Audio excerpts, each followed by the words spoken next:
Hello, everybody. Welcome to our podcast this week. And this week we have the privilege of having the lovely, beautiful Sheila Sutherland with us.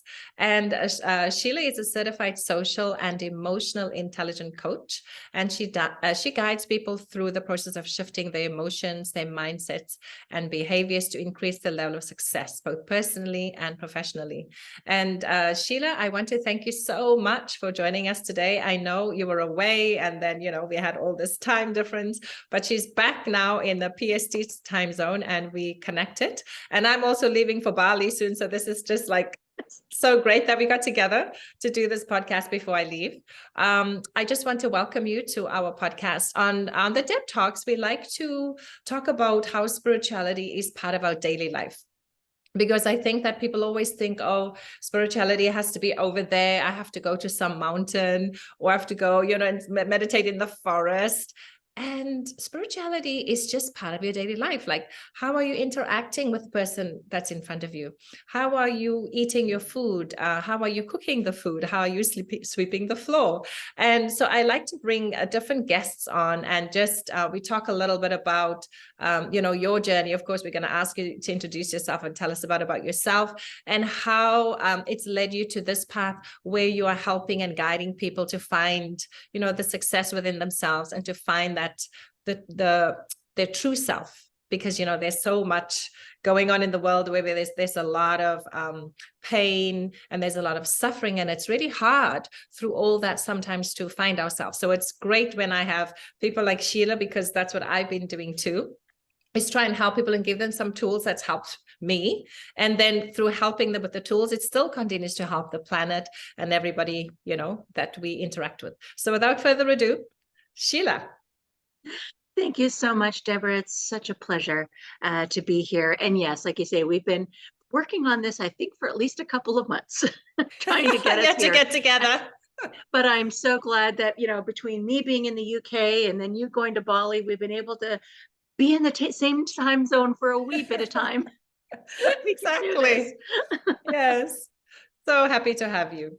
Thank you. And share your journey with us, what happened and how you got to this place. And then we'll have some interview questions, but yeah, give you an opportunity to share with us.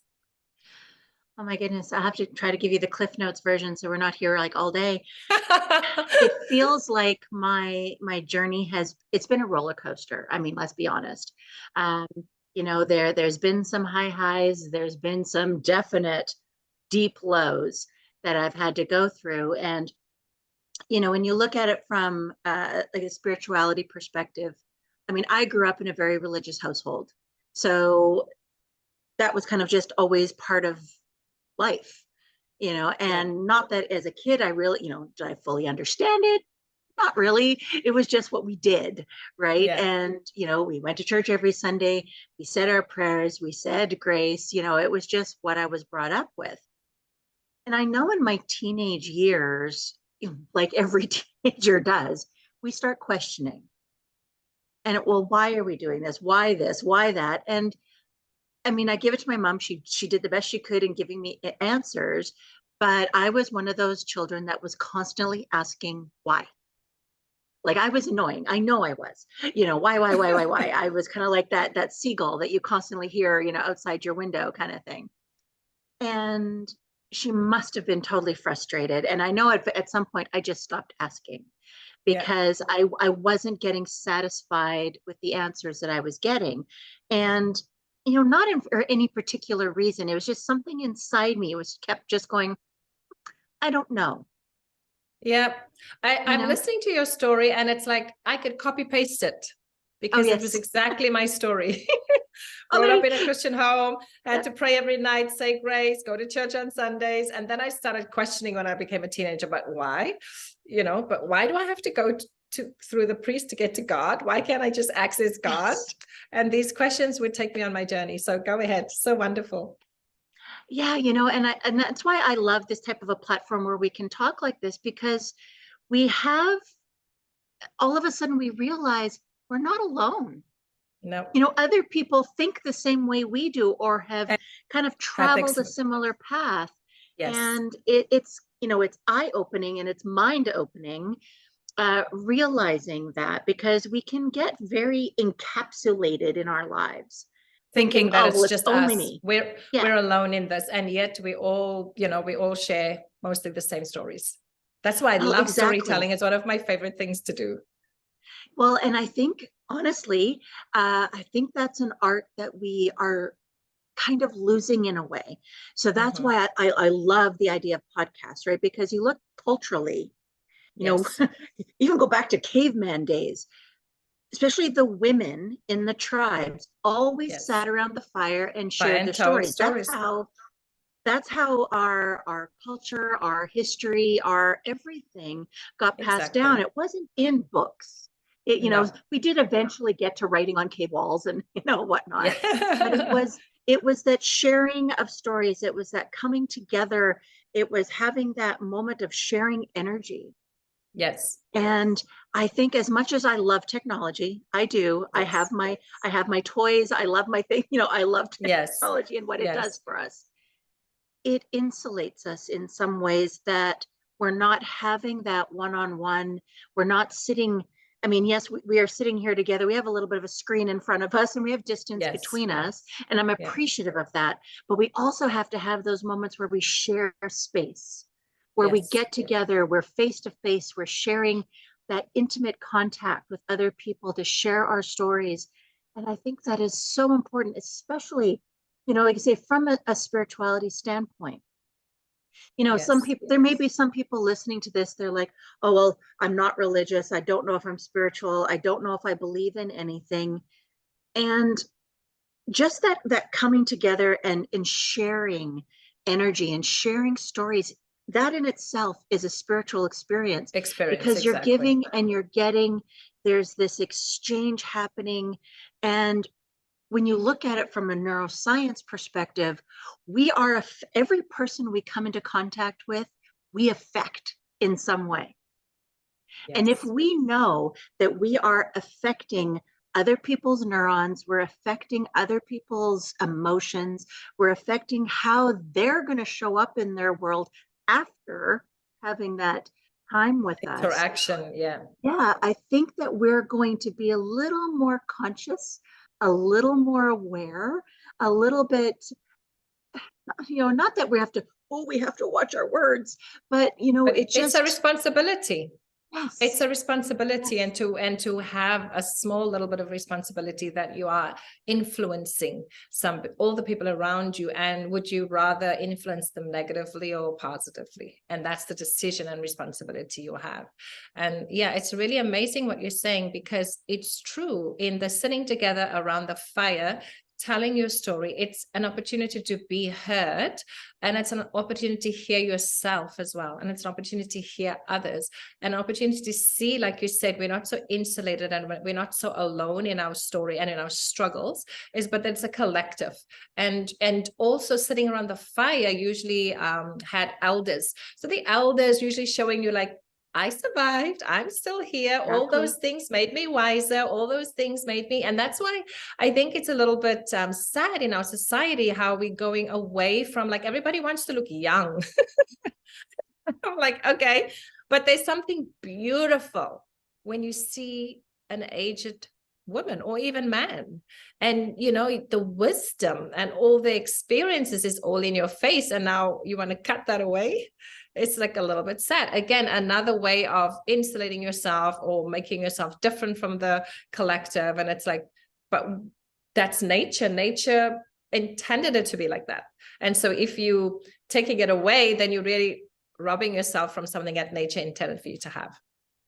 We are robbing ourselves, robbing like you say, the younger generations. Because I get it. We all want to look good. We Yes. all want to feel good. We all want. There was that saying that uh, you know, beauty and youth is wasted on the young. On the young, because you don't know. I mean, it's funny, but this is all part of the mental body. It's like, if you Exactly. truly hear now, this is your best self. that you're ever going to be. So what you're trying to compare yourself to like 10 years ago, it doesn't make any sense. It's like, it's not a good use of your energy and your time. So if you're constantly staying in the now, you'll always know that whatever I am now is the best version of me, because, you know, only now is real. The past doesn't exist anymore. So, you know, well, this and goes in all that of same our vein. experiences, whether they're, you know, good, challenging, indifferent, everything has value. Everything is a chapter in our book of life that we are writing, you know, Yes. and I mean, think of the books that you read every day. You know, you sit down at the end of the night, you want to pull out a good book, you want to escape for a little bit. Your characters always have ups and downs. There's a challenge, there's the hero's story, there's the journey they go through, there's the triumph at the end, and maybe some of them didn't triumph, but that's us, All the right? characters. Yes, we're all those characters, we're all those experiences, Yes. and I think we discount them in some way as not important. Yeah, this is a great segue into a question that I want to ask you is like, so how do we become our own superhero? Oh my goodness, yes. And that's something I had to learn the hard way, like Like many things superhero, in it's like, life, right? yay. Yes. Yeah. And I want to tell our listeners that it doesn't matter who you are today, but there has been something in your life where you have been a superhero to someone. Yes. Just take it. Take it, Yes. you know? Yes, you don't know. And I think that's one of the mysteries in life. And the most beautiful things in life is you don't know who's watching you. You don't know what information they're gleaning from you. And as I'll get into the superhero part in just a second, but just one thing I wanted to add in there is, like, I used to be a high school teacher.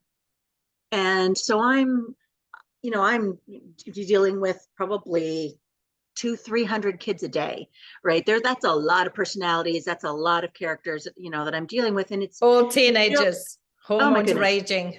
Yes. Yeah. Don't even get me started on the hormones. If I knew then what I know now, it would have been a whole different story, but you know. Yeah.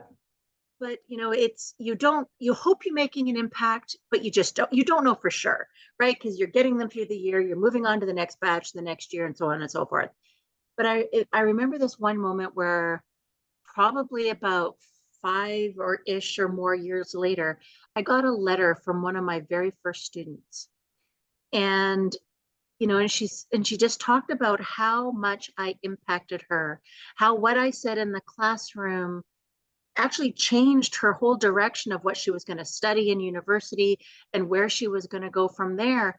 And I mean, it just gives me goosebumps now just even talking about it. Like, you don't know what what you think might be so insignificant. Like, it's like, oh, no one wants to hear this.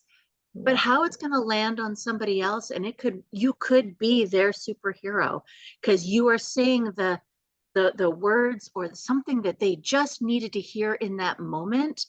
And then they have that light bulb go on over their head and they're like, yes, that's it. That's the sign that I've been asking for and I've been waiting for. And then they can throw their superhero cape on and out they go. And when you look at doing that for yourself, because yes, this world can kind of lead us to make us feel like we're very alone. Yeah. And I think a lot of times, and especially women, we have a tendency to always like, oh, someone's going to come and save me. You know, and it's, you know, what fairy tales have ruined us for that. Yeah, I remember myself when I was like, I think 13 or 14, I was reading this book. It's about this guy on the white horse. And I used to imagine that, like, it's so society kind of does that for us. Like, you know, the man's going to come and save you, the man.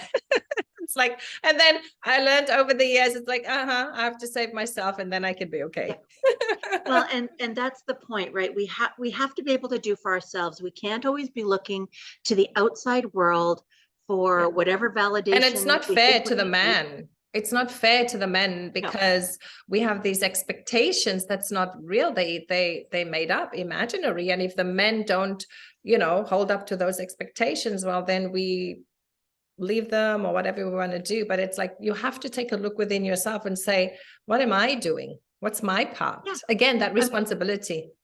What's you're setting the guys up for failure. Yeah. If they know that every relationship they come in, they're expected to be the white knight on the shining horse, and, with their sword, and I'm going to fight all your battles. Tall black guy on a white horse. Yeah. Yes. With muscles. However you envision it, it's just, like you say, we're setting them up for failure because you know what? They have their own challenges that they have to be their own superhero too. Yeah. They can't be theirs and yours. Like that's a lot of pressure, that we, especially in relationships, that we have a tendency to put on our partners. And so, like you say, it's a responsibility thing. It's like, okay, you know what? I've made this mess somehow. Say it's a financial mess you've gotten yourself into. I think we've all been there at some point. We've made some bad decisions. We went into something with a good intention and it didn't work out and it cost us a little bit more than we expected. But you know what? It's up to us to dig ourselves out of it.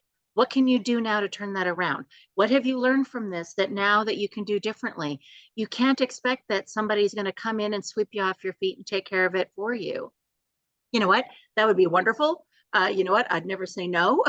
Yeah, and sometimes it lasts for a little while, but it never lasts for long. No, because nobody else can carry that burden for you. Yeah, you have to be able to learn to stand on your own. And yeah, it's not fun. And yeah, it can be hard and challenging. But when you get through that process, and you will get through it, yeah, you can look back and go, I did that. Give yourself that, the pat on the back. Yeah. And it helps in building our own self-confidence. It helps us in, we've taken our power back. We feel like we're not like at the mercy of anything out there in the world. Like we are participating. We have that responsibility. We have that say in what happens. It's that consciously creating our lives. We're not just letting life happen to us. When you said that, tap yourself, on the shoulder when you've done something good, it just triggered something in me, because I think what happens for most of us is we're always looking for the next thing. We're never fully appreciating where we are and who we are in the moment and all our accomplishments that has brought us here. So I think if anybody's listening out there, there has been many things in your life that you've been your own superhero. You just have to remember it, right? And if you remember it and embody it, then when the next challenge comes along, you can draw strength from that. But when we are constantly looking just outside of ourselves, or to the next thing, or to the next thing, and I always have to achieve and always have to achieve, there might be a reason why you feel you have to always achieve, because sometimes we get lost in thinking achievement gives us worthiness. So, if you're struggling with, you can't, like, just as we're talking, like you're talking to us about the superhero thing, and I'm like, all of a sudden I had this, like, I was like, oh my God, there has been a ton of things in my life that I have been my own superhero. And it's so wonderful that I'm remembering them. Yes. So I invite everybody that's listening to just take a moment and remember when you've been your own superhero, because there was many times in your life, and stop worrying about when you have to be the next time or the next time. Just embody it now, be here, be now, and feel that. And when you have that feeling, then you can use it for the next time when you need it, right? Because it's that. Well, and yeah, one thing physiology. a little exercise I'm going to encourage people to do, and it's what I usually have my clients to do if this is an area that they're struggling. So yes, you're talking about, okay, I'm now in this conversation, you're remembering, get those written down. Ooh. Write them down somewhere. Rather you keep, what I've done is I've asked some of my clients, and I've done it myself too, is put a single one on a Post-it and have a wall, whether it's in your office, in your bedroom, or whatever. Put the little Post-its up of everything that you felt like you've accomplished, everything that you are proud of yourself for doing. So you say, so sometime when you were your own superhero, put them up there, because those times are going to come up where you're going to go, I've done nothing with my life. Why am I here? Then you can go and stand in front of that wall and remind yourself, because it's hard to bring those thoughts back in the moment when you're in the negative. Okay, that's a great tip. Thank you for that. So I'm going to do that proactive. too. So now that we're talking about it now, like you said, you had some come up, someone who's listening. Yeah, I had a ton coming up. Yeah. I'm going to write them down. Get them written down now before because we know 2 seconds later they're going to be No, gone. they're gonna yes, exactly. Especially like as we get into the mid age. Yes, right. So get them written Thoughts down, come and go. however you want to do, but don't like write them down and shove them into a drawer, never to be seen from again. Have them somewhere where you know that when the time comes when you need them, you can pull them out and they're your support. Wow, that's a great thing. Maybe you write them down and you screenshot it and you put it as your backdrop on your laptop or on your phone, or just somewhere where it's quick and easy access. Or in those times I can go, I need to give myself a little pick me up. Oh, right. What? Oh, yeah, I did that. Oh, yeah, that was amazing. And remember how you felt in that moment.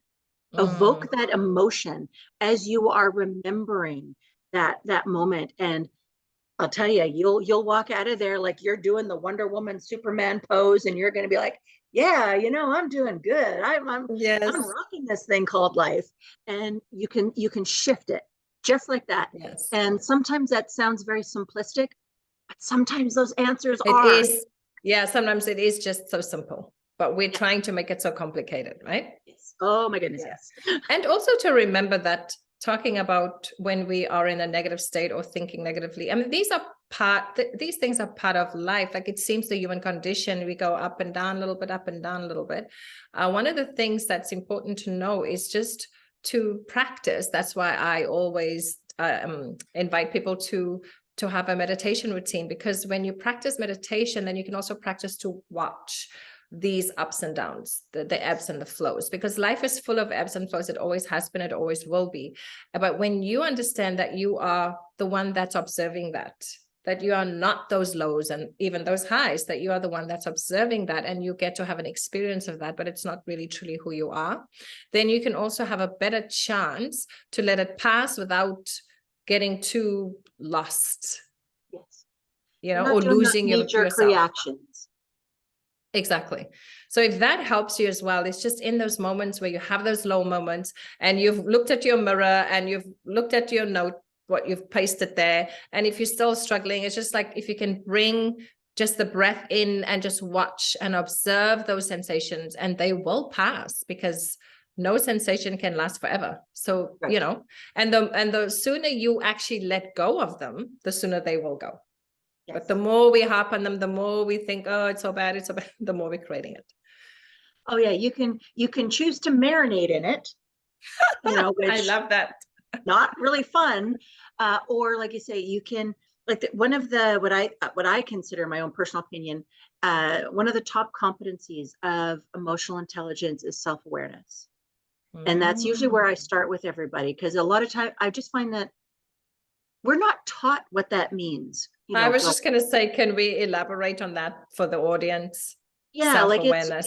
You're kind of like, well, what do you mean by self-awareness? Well, and you talked about the feelings, the sensations, and that's one of the first things to start. And I usually ask people to start a journal, that when they're, you're getting, upset or you're getting riled up about something, there's usually a sensation somewhere in your body. Is it your stomach? Is it your chest? Is it your throat that's getting tight? Or your shoulders, your neck? Like, where are you feeling it? Because usually for your body, it's going to be that way every time. Yeah. And so once you can start connecting that feeling to what comes next, which could be you blowing up in some way, and then you're having, like you say, having that knee-jerk reaction, getting, your emotions start to run wild with you. And then once that happens, no conscious thought happens, and you can't access that part of your brain. But once you start recognizing where that feeling is, and I say for me, when I know I'm at that point, I feel it right here in my upper chest. I feel like I can't get air in, and it feels like, it's that, oh, I'm on the verge of crying, like I can feel it starting to rise. Yeah. I know at that point, okay, I need to step out from whatever I'm in. Yeah. And, and I've told that to my partner. If I get to that point, I need to step away for a second, compose myself, and I'll come back to this conversation. But if I keep going, this conversation is not going to go in a direction, and we're not going to have a good outcome. Yeah, exactly. It's not going to be the result that neither of us want. Okay. So becoming aware of yourself, how you react to certain emotions, to certain feelings, and then making a choice. Yes. all about choice. I like it. Yeah. Yeah, Oh because my gosh. sometimes you may choose, you know what? I'm not going to act positive today. Yeah. Hey, if you've made that choice, then you also take responsibility for what the outcome For the is. outcome. Exactly. That's what I need to also, really bring home here is that whatever you choose, whether that's negative or positive, you're going to be the reciprocant. You're going to get that back, basically. Yep. So then it will probably, hopefully, encourage you to make positive decisions more because you're going to get that back. Because I think people are pleasantly surprised when when stuff comes to them that's not so good. And it's like, okay, but what did you do? What was your part? And I see that a lot when my kids were younger with the kids, they will try to tell the story from their point of view. But luckily, I've taught them, can you see it from a different point of view? Because your point of view is not the truth. Yeah, exactly. Yep. And that's a really great, that's again, in the same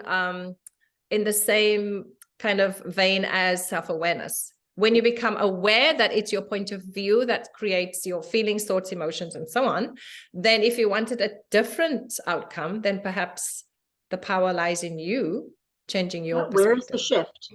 Where can it happen? Right? But you need to make the choice. Yes. And a lot of us, because we're not aware, we don't even know we have a choice. So we don't make a choice. So we keep having the same. So this is a very great little conversation here for people. It's very simple. You have a choice. You have to take responsibility if you want a different outcome. Well, and exactly. And like you said before, we have a tendency to overcomplicate things. We think that change has to be hard. So we're like, oh, well, then I don't want to do change because change is hard and I don't like doing hard things. Our brain doesn't like doing hard things. It just doesn't. But if we realize, really the answers are usually very simple. And once, like you say, once we can see that and just it's like making that tiny little course correction. You think of an airplane when it takes off, because I've just gotten off of them and you're going to be just getting on one. You think of that when they dial it in of what heading that they're going to go on. If they just course correct by like half a degree, they are going to end up in a completely different country. Yes. Yes. So you think about that if you just course correct just a little bit, you can have a completely different outcome on the other end. And it's all about that choice. So it doesn't have to be big and grandiose and hard. It can be tiny and slight and I'm just going to try this 1% difference. Yes. But in the end, it's going to make all the difference. All the difference. Yeah, great. Sheila, I just want to touch a little bit about on why gratitude is the foundation for a happy life. Let's talk a little bit about your thoughts on that.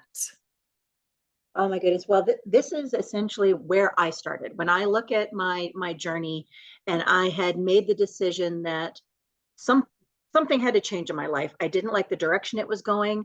I didn't like me at that moment. I'm like, if I don't like me, how can anyone else like me? Like I was just like, I just don't even want to be around myself.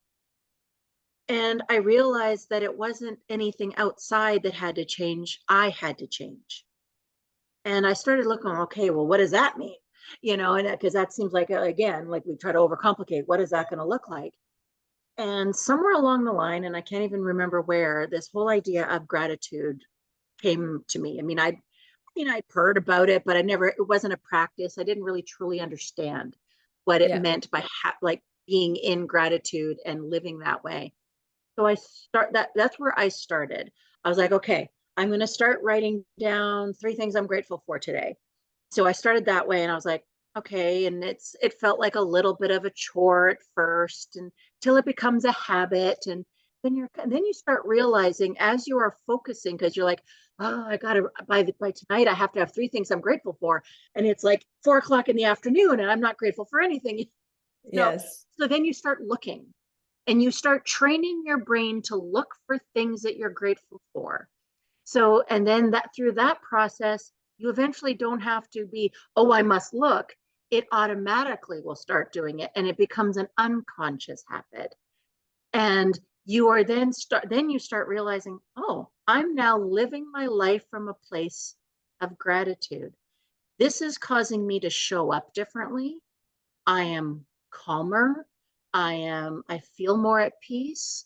Heaven forbid, I'm actually feel happier. You Oh, know, wow. like you start seeing the benefits.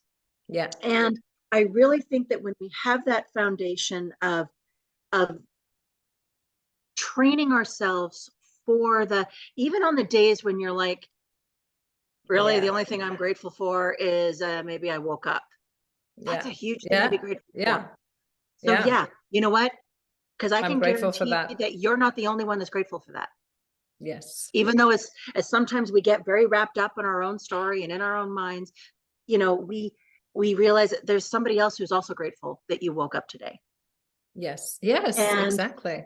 I find the more we do this, the more we build that foundation, the stronger. Like you look at the way they build houses. We're not building houses on beds of sand. We put concrete You in there. need We a put foundation. rebar in there. We put other different materials, right? We add to it. We make it stronger so it can withstand the hurricanes, the earthquakes, the strong winds of life. And it helps us in those times when we are going to have those down spirals, because those do happen, right? Yes. It's hard to avoid those. Part of life. But when we know that our foundation is strong and we're in a down spiral, we know how to reverse it. We know how to make that shift. We know how to make that tiny little course correction. Like, what is it that that does it for you? Like, everybody has their thing that can change their mental and their emotional state quickly. For some people, it's getting outside. For some people, it's turning on my favorite song. For some people, it's just getting up and move. Maybe I need to go for a run, go for a walk, or just dance like a crazy chicken, around the house. Like, whatever it is for you, Yeah. do that, make that shift, and then I'm grateful that I have that strategy to be able to help me out of this, right? And it's evoking that emotion, right? So whatever it is that you're grateful for, feel it. Don't Yes. just, I'm grateful for this, this, and this, like I'm rattling off a list. Feel it and Feel embody it. it. Yeah, feel it, embody it, because that goes deeper into that foundation. It creates more strength in it, and your body will automatically go, this is what we do in these moments. Yes. And I like what you said about when you have the discipline of every day writing 3 days or 4 things down that you're grateful for. What you're also doing is, like you said here, you're rewiring your brain. And then what I love even more is after you start to rewire the brain to look more for the optimistic things, Yes. for the love, for whatever it is, that lightness, more lightness in your life. And then you have more optimism, as you said. Yes. There's more resilience, so that when those bad times, because they do come, it doesn't matter who you are, those days are going to come where you don't feel good, you're on this negative spiral, but at least you'll have some resilience from the practice, from the foundation, as you said. So it might sound simple. Like, I've done this for 25 years, trying to tell people this about meditation, how simple it is to sit for 15 minutes or 20 minutes a day. But you cannot imagine the resilience you're going to get from this for your entire life, for the foundation that you're going to build. So when tragedy comes, because they do come, because we're human, we have a beginning, we have an end in the body. So tragedy and we can't comes. control what happens in the outside world. No. The only thing we control is our reaction. Exactly. So make up your mind and give yourself that foundation by doing something small every day. I say this a lot in my yoga class. I always say to people, I don't want you to do a lot and only come once in a while. I want you to do a little and come every day. Consistency. Because Consistency is that's key. what rewires your brain, and that's what's going to help you to have resilience, which creates optimism. So as you're moving forward in your life, things on the outside are still going to happen, but you're going to have the foundation to deal with them better, to deal with them from a place of more presence, more awareness. And once you do that, then you're going to reduce how long it'll last, and you'll also reduce the pain and the suffering, because they always say, pain is inevitable, but suffering is a choice. Yes. Yes. And that's what you have in your hand if you build this foundation of, like, even I just love you reminding me again today, because I actually did practice that a long time, three things or even 7 things a day that I'm grateful whatever for, and then you get busy. You get busy, but that would be something nice to start again. And just keep building that resilience, keep building that resilience, because sometimes going back to talking about becoming your own superhero, sometimes it's hard to see yourself as your own superhero because you have not been saying, have those moments of gratitude for yourself, that you even woke up this morning, that you decided to meditate, that you decided to nourish your body with good food. Yeah. These are all things that can fall under that category. So it doesn't have to be big things out there, like how the movies portray the superheroes, it's just like, be your own superhero in your own little way. And you never know, again, what Sheila said earlier on, you never know how what you do and the good things you do for yourself is going to affect the people that you come into have interactions with. So you're always, you're giving it, you're passing it on. Oh, definitely. And the part that for me that had the biggest, I think one of the biggest impacts for me is I would do this and go and it would be the end of the day. I would go through my day and say, okay, I was really grateful that this happened, and and why, and I would have this conversation with myself while I'm laying in bed. Yeah. And I really liked doing that at the end of the day, like that, as the last conscious thing I did before I fell asleep, because that's now priming my brain to focus on that while I'm sleeping. And waking up with that. And I found that I started falling asleep faster. Okay. I wasn't staring at the ceiling, counting sheep and counting the dots on the ceiling forever. I now got it to that. I trained my body that once I get to that, state of doing it, I can be asleep probably in about 5 minutes. Wow. And I've tested it. I've got my Fitbit that'll tell me when I fell asleep. And I'll be like, okay, I started doing this meditation at, 10:35, and it says by 10:40, I was out. So, yeah, right. So it's a really great way, again, even as a way of self-care for yourself. Like, as I know a lot of people at the end of the night, they want to ruminate and beat themselves up over what maybe happened during the day. But that then affects your sleep, which then affects your next day, which is going to affect the people that you talk, that ripple effect. So let's create that ripple effect, consciously create it to have a positive one. So let's start by tonight. What went well in my day? What am I grateful for? Why am I grateful for it? Just sit there and picture that and feel that emotion, fall asleep, allow that to, like I say, seep into the next day and see where those ripples go. Yeah. And it's not going to happen overnight. Okay. This is a practice. It takes time to train the body, to train the mind. So, and I'm sure you've talked with people with, and the brain is totally unruly. The you're brain's so unruly. It doesn't want discipline, but yet in the discipline comes the freedom. No, because our brain likes things that are easy. And because, like I said, any slight change, even little ones. And what it knows. And the brain wants to only do the things it knows, because and anything that's outside of its comfort zone, it says no, because it doesn't know anything. But then when it's better. Like, I can tell you, thousands of yoga classes that I have done, my brain has said, no, don't do it. And then because I already know that story, it's like, I just continue to do it. Every single time I've done it has been amazing. And then, but still, the next time will come and the brain will say, and then so if you're listening out there, people, you must understand it's a practice, like Sheila said. So it's not, okay, today you decide and then your brain is just going to cooperate. No. You have to every moment decide, and every moment you have to show the brain, and you will expand so much. You have no idea how much more there is to expand, because we are infinite beings and we're having a finite experience through the body. But if you don't listen to your mind in this, where you're creating a foundation for discipline, you're going to see the freedom is going to come eventually, and you're going to have experiences that are going to be so uplifting and soul nourishing, and you're going to become so resilient, and you'll live your life with much more optimism. So it's definitely worth it to to create these little daily things, and they don't take a lot of time.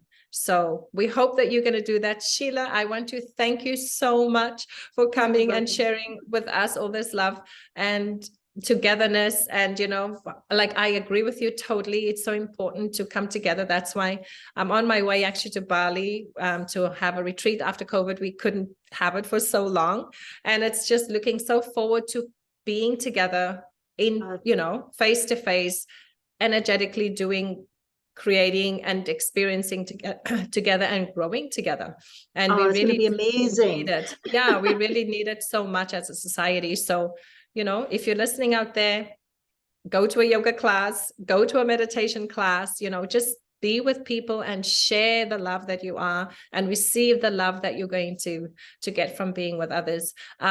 We're definitely going to invite Sheila again, because I still wanted to talk to you about, you know, PSTD and chronic illness and trauma, but we're going to make another time with that. Yes. So I'm going to talk to you. How fast this time is gone. I know, time just goes, but we love to have you back. And when I'm back in March, I'll reach out and we'll organize to do, because I really would love to talk and have you talk to our audience about PSTD and chronic illness and trauma and so on, and how you can diagnose it into something, what you can do to create a positive something about, you know, around that in your life, because it's possible. Many people are doing it, have done it. So that's going to be coming up later this in a couple of months. Sheila, thank you so much. I love and appreciate you and what you do. Yeah. And just sharing, you know, how to become your own superhero. It's been so wonderful.